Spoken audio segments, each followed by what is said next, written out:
Guys, alam nyo ba, nakasama pala si Moira De La Torre sa Vancouver, Canada, ASAP, at wala kang makita, no, na kasama si Moira sa kanilang pictorials, sa kanilang banding, parang hindi nag-e-excess si Moira De La Torre.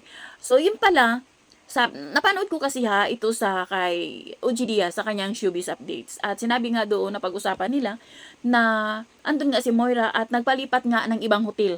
Dahil nga hindi nga siya pinapansin ng kanyang mga kasamahan dati sa Cornerstone. Alam naman nating lahat na si Moira De La Torre galing sa Cornerstone. Pero nga, merong mga issue, maraming issue si Moira De La Torre, kaya nga binitiwan siya ng Cornerstone.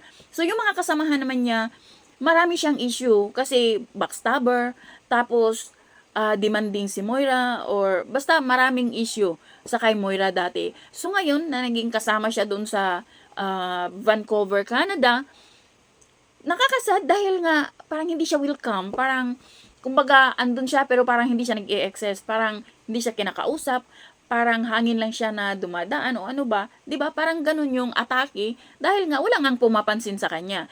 So siguro kung sabi nga ni OG Diaz, sana magpakumbaba na lang si Moira at kausapin ang dapat kausapin, humingi ng sorry kung dapat naman kung may nasabi siya or kung meron siyang pagkakamali, magpakumbaba at maghingi ng sorry para maging okay ng lahat. Kasi ang pangit 'di ba na kasama ka doon pero hindi ka naman welcome sa grupo. Kaya nga 'di ba, nagpalipat siya ng hotel dahil alam niya na hindi siya welcome at parang hindi siya nag-e-excess doon sa grupo na 'yon. And guys, thank you for watching. Bye. God bless everyone.